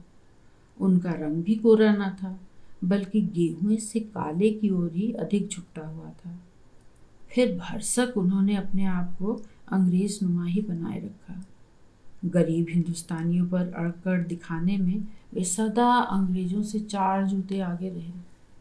कई हिंदीवादियों ने उनसे शुद्ध नाम गिरिराज कृष्ण रखने को कहा, मगर वे उन्हें मूर्ख बतलाकर गिरिज ही बने रहे। राय बहादुर गिरज किशन के नाम के साथ बीए जोड़ना भी नितांत आवश्यक था। सन 23 में राय बहादुर गिरज अपनी बिरादरी के राय साहब दीनानाथ की बदौलत इलाहाबाद में छोटे लाट के दफ्तर में भर्ती हुए थे। अपनी अंग्रेज परस्ती और हाई क्लास खुशामद के दम पर राय बहादुर ऊंची कुर्सियों पर चढ़ बैठे। स्वराज्य होने पर आंतरिक कष्ट भोगने के बावजूद 3 वर्षों तक स्वराजी अफसरों, नेताओं और मंत्रियों की भी बाअदब खुशामद की। गिरज बाबू इन लोगों के सामने जिस प्रकार खुद दुम हिलाते, उसी प्रकार अपने सामने अपने मातृहितों की भी हिलवाते थे। आज़ादी के बाद भी दफ्तर में अपना भला चाहने वाला कोई बाबू उनके आगे हिंदी का एक शब्द नहीं बोल सकता था। और घर के लिए भी यही मशहूर था कि राय बहादुर की भैंस तक अंग्रेजी में ही डकारती है। अगर कोई कसर थी तो यही कि लेडी गिरज के वास्ते अंग्रेजी का करिया अक्षर भी भैंस बराबर ही था। राय बहादुर गिरज पहली लड़ाई के जमाने के मॉडर्न आदमी थे। सुबह आँख खुलते ही घंटी बजाते, सफ़ेद कोट, पतलून और साफे से लैस फुल्ली आया का लड़का घसीटे छोटी हाजिरी लेकर हाजिर होते। ठीक 8 बजे बड़ी हाजिरी पर बैठते। बेटी बेटा साथ होते, पर लेडी गिरज अंडा बिस्कुट समाज में कभी न बैठी। परम कट्टर छूत पाक वाली ना होते हुए भी मांस मछली से उन्हें परहेज था। बशीरत चपरासी के बाद मुन्ने बावर्ची को हफ्ते में 2 दिन ड्यूटी देनी पड़ती थी। घर के निचले हिस्से में विलायती रसोई थी। एक तरह से कहना चाहिए कि नीचे का पूरा घर ही विलायती था। वहाँ लेडी गिरज के बजाय फुल्ली आया का साम्राज्य था। फुल्ली पहले अंग्रेजी कोठियों में काम करती थी। अंग्रेजी ढंग से हिंदुस्तानी बोलती है। अंग्रेजी घर के कायदे जानती है। छोटी बड़ी हाजिरी, लंच, डिनर, चाय सबका समय साधती थी। इसलिए गिरजी बाबू के बहुत मन चढ़ी थी। दफ्तर से लौटकर अपने लाइब्रेरी वाले कमरे में गिरज बाबू नियम से 2 पैक खाने से पहले चुस्कियों में मर्यादा करते थे। फुल्ली उसका इंतज़ाम भी बखूबी कर देती थी। इसलिए आमतौर पर मजाक मजाक में ही यह मशहूर हो गया कि राय बहादुर साहब से कोई काम करवाने के वास्ते बजाय लेडी गिरज के लेडी फुल्ली की सिफारिश ज़्यादा पुरअसर होती है। वैसे राय बहादुर गिरज में किसी ने भी कोई ऐब की बात नहीं देखी सुनी थी, मगर ऐब था तो यही कि वह मॉडर्न थे। चुरूट मुंह में लगाए बगैर वे बात नहीं कर पाते थे। अगर कोई हिंदी सभा का चंदा मांगने आए तो उससे अकड़ कर कहते कि मॉडर्न ज़माने में गंवारू भाषाओं का उद्धार करना हिमाकत की बात है। धर्म के संबंध में पहले तो वे यह कहा करते थे कि यह ढोंग और पागलपन की वस्तु है, मगर बाद में उसे इंडियन कल्चर का एक सनातन रूप मानकर सहन कर जाते थे। गिरजी साहब थोड़ा बहुत लेन देन का काम करते थे और उसकी बदौलत उन्होंने हैसियत भी बनाई। अच्छा मॉडर्न ढंग का मकान बनवाया। उसका नाम द नाइटिंगेल रखा। मोटर खरीदी। सदा 2-4 नौकर पाले। घर से लेकर दफ्तर तक घड़ी साध कर सबसे ड्यूटी करवाई। पत्नी को भी मिलने के वास्ते फुल्ली के द्वारा उनसे अपॉइंटमेंट लेना पड़ता था। लेडी उससे जल फूंक गई कि मैं फुल्ली से भी गई बीती हो गई। लेडी गिरज ने अपने फूहड़पन में उनके ऊपर एक बहुत बड़ा लांछन लगा दिया। राय बहादुर साहब सिद्धांततः और स्वभावतः अवैध रिश्तों से नफरत करते थे। इसलिए अपनी पत्नी के द्वारा झूठा लांछन लगाए जाने के बाद कभी उनका मुंह न देखा। बड़ी लड़की के विवाह के अवसर पर उन्होंने कन्यादान इसलिए स्वयं न किया कि उन्हें पूजा के पटरे पर अपनी पत्नी के साथ बैठना पड़ता। इसके बाद 2 वर्ष में लेडी गिरजी घुल घुल कर मर गई, मगर मरी भी तो नियति के साथ षड्यंत्र करके ठीक इनके रिटायर होने के शुभ दिन पर। राय बहादुर गिरज को बहुत शिकायत होती। अपने बेटे बेटी से कहा, तुम्हारी मम्मी को कभी टाइम का सेंस नहीं रहा। अगर मरना ही था तो कल सुबह मरती, परसों सुबह मर सकती थी। आज शाम को दफ्तर में मेरी फेयरवेल पार्टी हो जाने के बाद कभी मर सकती थी। जिंदगी में एड्रेस पाने का यह पहला मौका आया था, सो इस तरह तबाह बर्बाद कर दिया, इडियट कहीं की। इसके बाद मरने वाली तो खैर मरी चुकी थी, मगर जो भी मातम कुर्सी के लिए हमें बिसूरते हुए आए, उन्हें भी राय बहादुर साहब की डांट खानी पड़ी। जो कहता कि साहब सुनकर बड़ा दुख हुआ, उससे ही कहते, आपको दुख करने की ज़रूरत क्या है, मुझे कोई दुख नहीं हुआ। जो आदमी पैदा होता है वह ज़रूर मरता है। आपकी हिंदू फिलॉसफी भी यही कहती है, और मैं तो कहता हूँ कि हिंदुस्तान में जो ये तमाम जाहिल हैं, उन सबको एक साथ फौरन मर जाना चाहिए। जाइए, मेरे यहाँ मातम कुर्सी के लिए आने की ज़रूरत नहीं। छोटी लड़की की शादी उन्होंने पत्नी की मृत्यु के 3 महीने बाद पूर्व निश्चय के अनुसार ही की। स्वयं ब्याहने वाली लड़की और उनके पुत्र को इसमें आपत्ति थी, मगर उन्होंने किसी की एक न सुनी। कहा, I have no regard for your mummy, she was a perfect fool. लड़की की शादी बड़ी धूमधाम से की। एक ICS के बेटे को अपना दामाद बनाया और बहुत कुछ दान दहेज लेकर रिटायर होने के बाद भी रौब जतलाया। लड़का रमेश तब MA फाइनल में पढ़ रहा था। नामी तेज था, सदा फर्स्ट क्लास रिकॉर्ड रहा। MA के बाद IAS में बैठने वाला था। लड़की वाले अनेक व्यक्ति रमेश की मांग करने के लिए राय बहादुर की सेवा में आने लगे।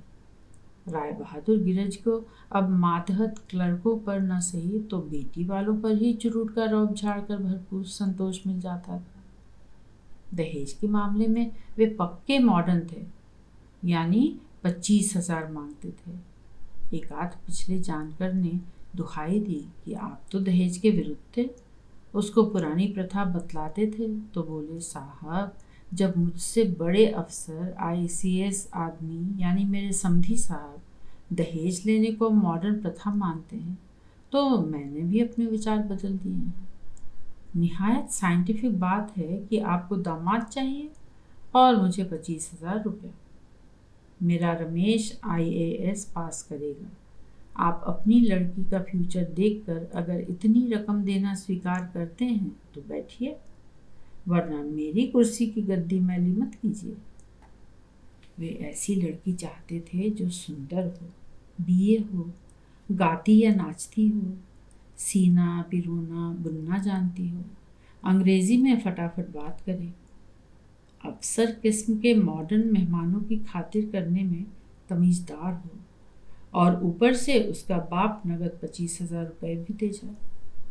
बिरादरी के कई अच्छी हैसियत वाले बेटियों के बापों के चेहरे राय बहादुर गिरज की चुरुट की अकड़ से धुआं धुआं हो गए। एक दिन इनके द्वारा नौकर रखाए गए पुराने मातहत एक सजातीय बाबू देवी शंकर पधारे और राय बहादुर गिरज की महिमाओं का बखान करते हुए उन्होंने कहा, सर, मैं आपकी चॉइस को जानता हूँ और एक लड़की मेरे नज़र में है। इन बाबू के साथ उन्होंने रीता को देखने का अवसर पाया। रीता राय साहब चमनलाल की इकलौती बेटी थी। राय साहब चमनलाल ने अपने ज़माने में बड़े ऐश बड़े नाम किए। वे शहर की तवायफों के सरताज थे, रेस के घोड़ों के सरपरस्त थे और बड़े ही औला मौला आदमी थे। अपने जीवन काल में लाखों कमाए और लाखों फूके। एक लड़की हुई, उसे बड़े लाड से पाला पोसा, पढ़ाया। हाई स्कूल तक रीता ने परीक्षाओं तथा वाद विवाद और नृत्य प्रतियोगिताओं में अनेक बार पुरस्कार प्राप्त कर अपने पिता को संतुष्ट किया था। राय साहब विधुर थे। रीता की एक विधवा मौसी उनकी लड़की की देखभाल करने के लिए उनके यहाँ रहती थी, सो सब तरफ से उनकी ही हो गई थी। राय साहब ने आंख मूंदकर अपना घर अपनी रक्षिता साली को सौंप रखा था। बाद में राय साहब चमनलाल की जन्म कुंडली के ग्रह नक्षत्र पलटे। बड़ा घाटा आया, दिवालिया होने की नौबत आ गई। अपनी लड़की के वास्ते कुछ रकम बचाने की नीयत से उन्होंने एक बंगला अपनी साली के नाम से खरीदा और लगभग 1 लाख रुपया नकद और जेवरों के रूप में बचाकर उसी के नाम से जमा करवा दिया। फिर राय साहब दिवालिये हो गए और जिस दिन उन्हें अपनी महलनुमा कोठी सदा के लिए छोड़नी थी, उस दिन उन्होंने गहरे नशे में अपनी कनपटी पर रिवॉल्वर रखकर अपनी यह लीला समाप्त कर दी। राय साहब की मृत्यु के बाद मौसी सयानी हो गई और रीता अनाथ। लड़की देखने गए तो उसकी 2 चोटियों में तितलियों जैसे रिबन देकर राय बहादुर साहब के पेंशन प्राप्त जीवन में नई रस की गुलाबी आई। अनेक वर्षों का सोया हुआ मॉडर्न पत्नी का अभाव जाग उठा। लड़की रीता बातचीत में तेज, आंखें नचाने में बाकमाल और हंसने में बिजली थी। देखकर लौटे तो रास्ते में देवी शंकर से बोले, लड़की तो अच्छी है और दहेज का भी मुझे कोई खास लालच नहीं, क्योंकि तुम तो जानते ही हो कि मैं इन सब मामलों में बड़ा मॉडर्न हूँ। खाली एक प्रयोजन है कि क्या नाम के तुम्हारा क्या ख्याल है देवी शंकर? अभी तो मैं भी शादी कर सकता हूँ। देवी शंकर राय बहादुर को घूरने लगे। मुंह पर खुशामद से हाँ के बजाय ना भला क्यों कर कहते। मौसी के लिए इससे बढ़कर कोई शुभ संवाद न हो सकता था। 18 वर्ष की आयु की रीता 56 वर्षीय राय बहादुर गिरज किशन की पत्नी बनी और इसके बाद की तमाम बातें अपने क्रम में बढ़ गई। रीता ने प्रथम दिन से ही अपने पति से कोई संबंध न रखा, हठ पूर्वक अपने कमरे के अंदर बंद रही। राय बहादुर रुपए, पैसे, गहनों और खुशामदों की बड़ी बड़ी नुमाइशें लगाकर हार गए। फिर एक दिन फुल्ली ने बतलाया कि रमेश और रीता राय बहादुर द्वारा स्थापित संबंध को भूलकर परस्पर नया संबंध स्थापित कर रहे हैं। राय बहादुर आग हो गए। रमेश तब एमए के अंतिम वर्ष में पढ़ रहा था।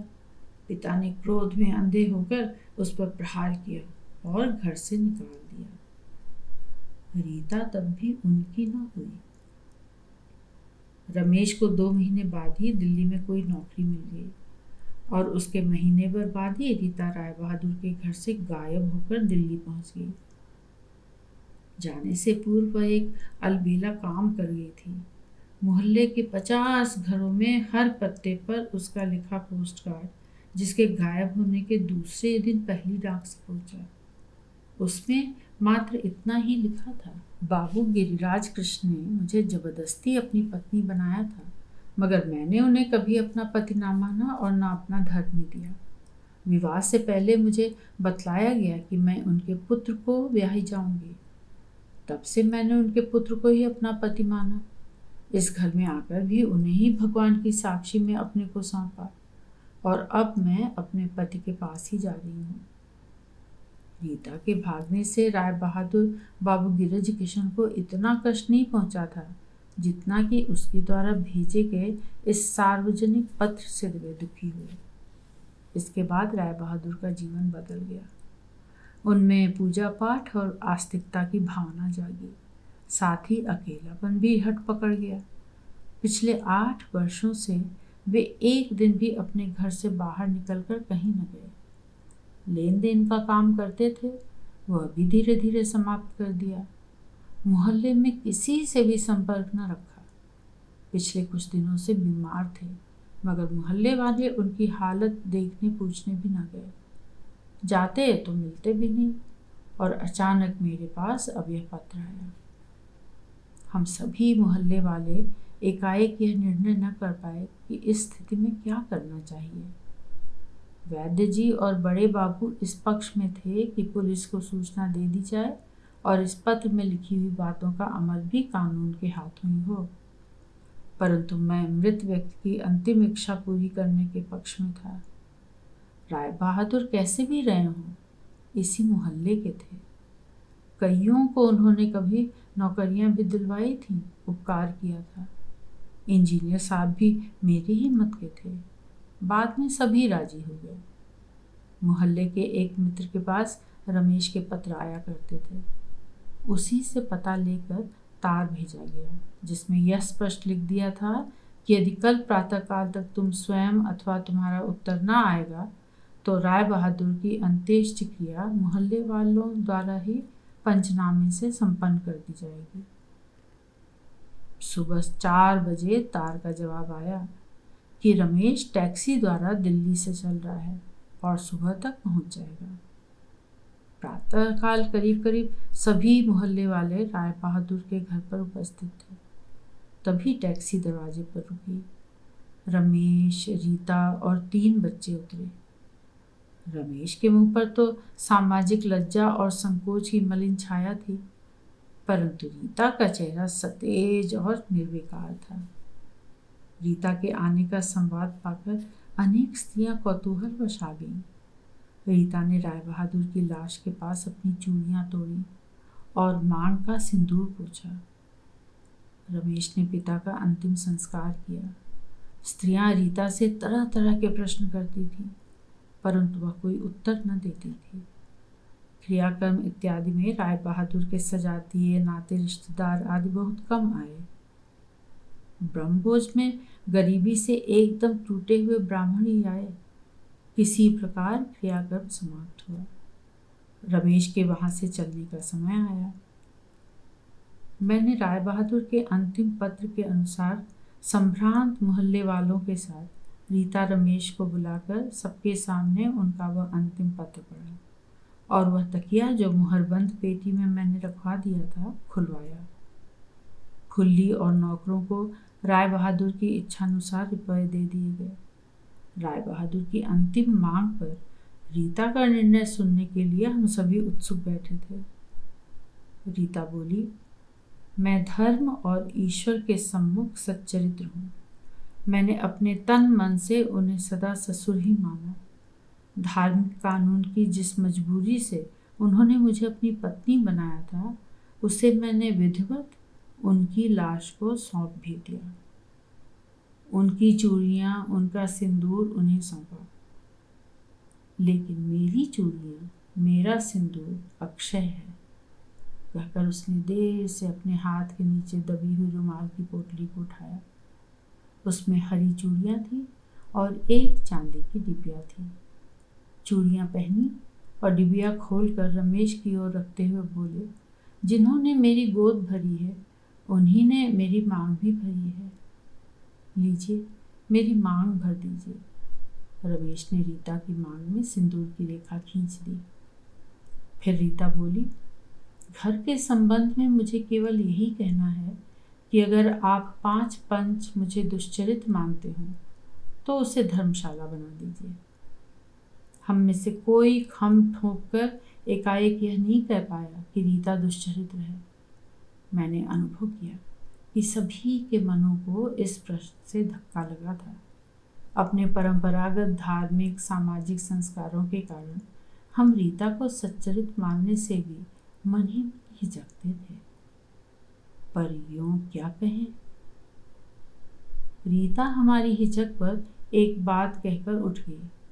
उसने कहा, मुझे राय बहादुर साहब का घर और 10,000 रुपये पाने की इच्छा नहीं।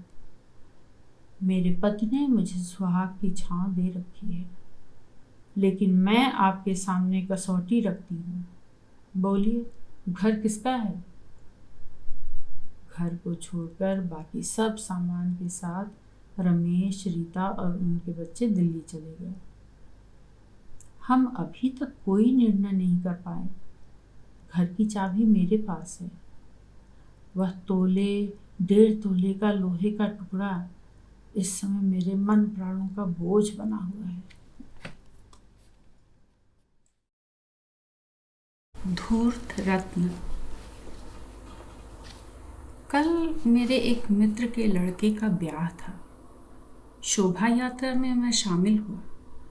वहीं एक पुराने साथी ने एक साहब की ओर उंगली उठाकर मुझसे कहा, इन्हें जानते हो?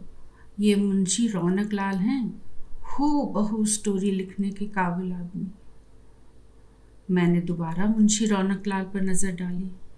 दुबले पतले मंझोले कद के आदमी, सफ़ेद पतली मूछें, नीचे के दांत टूटे होने के कारण होंठ कुछ अंदर झुके हुए, नाक लंबी, खोपड़ी चौड़ी और आंखें छोटी छोटी सी। चेहरे और लिबास में तनिक भी रौनक नहीं थी। हाँ, आंखों की चमक बड़ी पैनी थी, ध्यान खींचने वाली। मैंने सोचा कहानी इनकी आंखों में है। साथी बतलाने लगे, सांप के कांटे का मंत्र है मगर इनके कांटे का नहीं। बड़े बड़े शातिर भी मुंशी रौनक लाल से थर्राते हैं। राजनीति में होते तो दुनिया को अपनी अंगुलियों पर नचाकर दिखा देते। पुराने ज़माने में होते तो हमारे ऋषि मुनि नारद जी के साथ साथ मुंशी को भी अमर बना जाते। मुंशी जी के चरित्र की पहेली नारद जी के नाम से कुछ सुलझती नजर आई। मैंने पूछा, मुकदमे लड़वाते हैं? हाँ, तुमने ठीक पहचाना, साथी बोले। इनके समान मुकदमे बनाने और लड़ाने वाला आदमी नहीं। जहाँ सुई न समाए वहाँ मुंशी जी का फावड़ा आसानी से घुस जाता है। एक बार बाजार में दो मोटरों की हल्की सी टक्कर हो गई। एक बड़ी थी, एक सेकंड हैंड छोटी। छोटी मोटर का सामने वाला हिस्सा टक्कर से कुछ पिचक गया। बड़ी मोटर वाले सेठ ने उतरकर छोटी मोटर वाले वकील से क्षमा मांगी। वकील साहब भी शरीफ थे और ये समझते थे कि धक्का भीड़ के अचानक आ गुजरने वाले रेले के कारण लगा था। दोनों कारें अपने को संभालते संभालते ही टकराई थी। साहब ने शिष्टाचार दिखलाया। अरे वाह, आप कैसी बातें करते हैं, सेठ बोले। वकील साहब, आप बड़े शरीफ हैं, मैं फिर आपसे माफ़ी मांगता हूँ। सेठ जी यह कहकर चले गए। मुंशी रौनक लाल वहीं कहीं खड़े थे। वकील साहब को पहचानते भी थे। आगे बढ़े। जय राम जी की। फिर कहने लगे, माफ़ कीजिएगा वकील साहब, रुपया आपको शायद काटता है। अजी नहीं मुंशी जी। अजी क्या मुंशी जी करते हैं वकील साहब? ये अकल है तभी तो आज तक नई मोटर नसीब नहीं हुई आपको। मैं 10,000 हर्जाने के दिला दूंगा इसी सेठ से। 2,000 मुझे दे दीजिएगा। वकील साहब मुंशी रौनक लाल के जादू से परिचित थे। 8,000 भी कम नहीं होते जो मुफ्त के मिले। लालच लग गई। वकील साहब ने मुंशी रौनक लाल को अपने साथ कार में बिठा लिया। नगर के बाहर कानपुर मार्ग पर सूनी जगह में गाड़ी खड़ी की। मौका देखकर वकील साहब से कहा, भगवान का नाम लेकर गाड़ी नीचे वाले पेड़ से टकरा दीजिए। उस सेठ की गाड़ी का नंबर मैंने नोट कर लिया है, दावा दायर हो जाएगा। मौका महल देखकर वकील साहब ने जी कड़ा करके अपनी मोटर पेड़ से टकरा दी।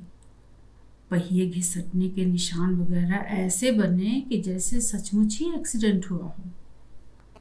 फिर मुंशी जी पुलिस, फोटोग्राफर, गवाह सब कुछ ले आए। अखबार में फोटो के साथ सनसनीखेज खबर छपी। सेठ के मोटर नंबर को भेद भरा दुश्मन बना दिया गया। मुंशी जी ने ऐसा बेचौक मुकदमा बनाया कि मानो सत्य हरिश्चंद्र का बयान हो। सेठ मुंह ताकता रह गया। उसकी एक न चली और मुंशी जी ने वकील साहब को मुकदमा जिता दिया। मुंशी रौनक लाल को मुकदमे बनाने में बड़ा मज़ा आता है। आमदनी से अधिक उन्हें मुकदमे लड़ाने की चूल उठती है।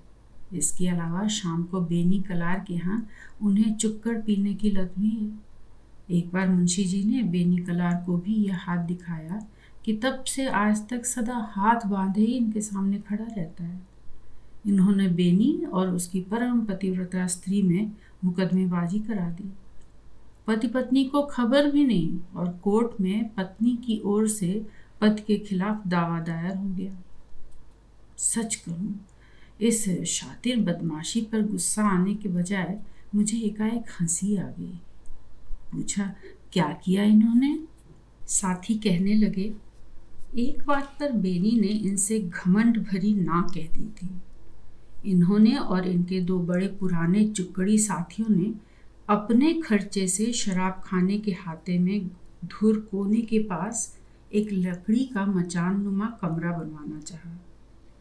सोचा यह गया कि बरसात के दिनों में नीम तले के अड्डे से उठकर भागना न पड़ेगा। अहाते की चारदीवारी के पीछे खेत हैं, मैदान है, रेल भी दौड़ती है। ऊंचे पर सीनरी उम्दा नजर आएगी, सन्नाटा भी रहेगा। फिर नशे में फलसफे, शायरी और घातपनी की बातें हुआ करेंगी। बेनी से कहा तो वह बोला कि 20 रुपया महीना किराया लूँगा। ये बोले किराए की बात तो गलत है, मगर बेनी कसा रहा।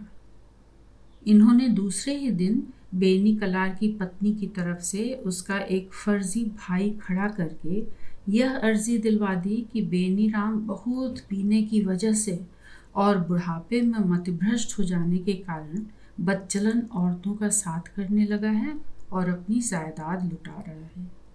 बेनी राम के एक ही औलाद है, वह भी बुढ़ापे की, उम्र 5 साल। मेरी बहन और भांजे के हक को हिफाजत की जाए। अदालत से जांच का हुक्म हो गया। अपने एक चतुर अधेड़ पियक्कड़ नायिका को पटाया। जांच के दिन दोपहर ही में वह उनके ठेके पर पहुंच गई। दिन का वक्त, अकेला समय, हम उम्र और मिठबोली ग्राहिका पहुंची तो बेनीराम में भी सहज रसीलापन आ गया। शरीफ औरत होने की वजह से बाहर पीने के बजाय वह आप ही आप उस काउंटर के घेरे के अंदर आकर बैठ गई, जहां बेनी किसी गैर आदमी को घुसने भी नहीं देता। मगर इस बतियाव में कुछ कह न सका। सन्नाटे का समय था। अदालती जांच का फंदा इसी समय लाला के गले में पड़ा। उधर मुंशी जी बेनी के घर जाकर बेनी की पत्नी से पर्दे की आड़ लेकर सब कह सुनाए। कहा कि बेनी राम ने अपनी कुल जायदाद वेश्या के नाम लिख दी है। मैं यह अर्जी तुम्हारी और तुम्हारे बच्चे की तरफ से लिखकर लाया हूँ, इस पर अंगूठा लगा दो। गवाहियाँ पक्की की। बेनी की घरवाली को कुछ रोता और कुछ दिलासे में छोड़ा और आप बेनी की धर्मपत्नी के मुख्तार हो गए। अदालत ने पत्नी की अर्जी के अनुसार उस समय तक मुंशी जी को जायदाद और कामकाज का मैनेजर बना दिया, जब तक कि बेनी राम की नेक चलनी पर अदालत को विश्वास न हो जाए। बेनी राम फटी आंखों से ताकते रह गए। अपने ही घर में कुत्ते हो गए। बड़ी मुश्किल से मुंशी जी को मनाकर अब शांति से अपनी गद्दी पर बैठे हैं। मैंने मन ही मन मुंशी रौनक लाल को प्रणाम किया। तुलसीदास जी ने रामायण में ऐसे ही शठों की वंदना की है, और शठता के संबंध में क्या कहें, आप माने या ना माने। आजकल मुंशी जी भगवान रामचंद्र जी की ओर से भगवती सीता महारानी के खिलाफ मुकदमा लड़ रहे हैं। एक बड़े साहूकार घराने की विधवा देवरानी जिठानियों ने पास पास 2 मंदिर बनवाए हैं। एक राम जी का मंदिर है, दूसरा सीता जी का। दोनों में आए दिन सिंगार सजावट भजन कीर्तनों की होड़ होती थी। बड़ी धूम थी। मुंशी जी ने सुना तो उनके चलते दिमाग में अर्जी की एक लाइन बिजली सी कौंधी। जगदम्मा श्री सीता महारानी के चौकीदारों ने भगवान श्री रामचंद्र के दरबानों की डंडों से मरम्मत की व कुंडी बनाई। इस ख्याल पर आप ऐसे रीझे कि देवरानी जेठानी के मंदिरों में मुकदमा चलवा दिया। आजकल उसे ही लड़ रहे हैं।